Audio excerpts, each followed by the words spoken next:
Hi. So I thought you might appreciate a bit of a Victoria real estate market update. So we've put together this brief video, but before we get started on that, I thought you might appreciate knowing what's been going on outside our window this morning.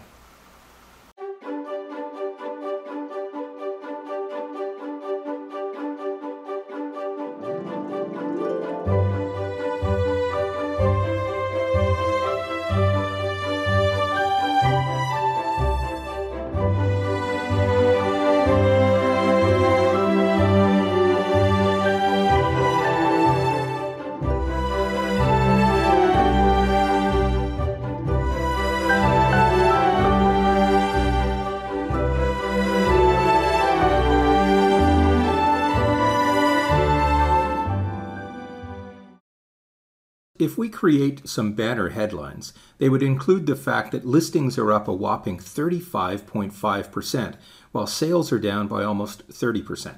However, both of these figures require some context. Let's start with the number of available listings. This is a normal seasonal listing pattern in Victoria. We have an increase in the number of properties for sale going into March, and this lasts until October-November, when they start to decline again. A seasonal high, a seasonal low, a seasonal high, a seasonal low, as you would expect. This pattern started to change in late 2015 as interest in Victoria properties, especially from Vancouverites, resulted in a red-hot seller's market here. Prices jumped dramatically, and the number of listings fell off considerably too.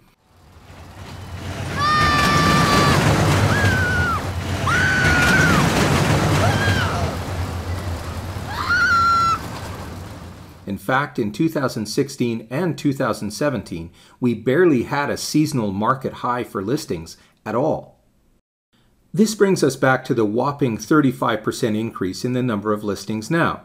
That increase is compared to the ridiculously low number of properties for sale in June 2017. The listing count is up from 1,900 to about 2,600, but the 10-year average is actually 4,100. Now let's look at the drop in sales. In June 2017, we had about 1,000 sales. At that time, properties were flying off the shelves. So for us to be down by almost 30%, we have to consider how hot the market was at this time last year. Having said that, there is no question that the government measures to dampen the hotter real estate markets are having an effect. There is a foreign buyer tax, changes to the mortgage rules, and the forthcoming speculation tax. While many measures do not directly impact most buyers, the psychological impact of the news headlines is impacting buyer expectations. But we keep going back to the contrast between our market and that of Vancouver. The benchmark price for a home there is still $1.6 million. And this is what you get for $1.6 million, a rather modest home in East Vancouver. Victoria is on sale by comparison. It is still on sale even though our market is up dramatically in the last 3 years. So this is the chart for Victoria home prices.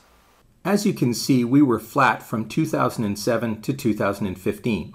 In fact, the benchmark price was up just $35,000 in those 8 years, before it jumped almost $235,000 in the last 3 years. But let's put that in a Vancouver context.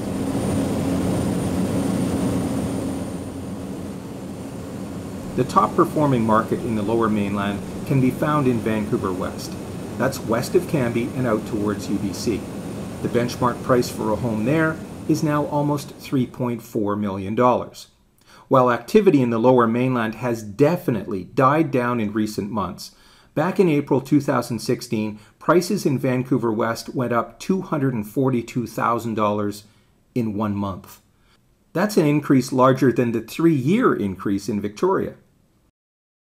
When you compare the Vancouver market with the Victoria market, our property increase looks almost flat by comparison.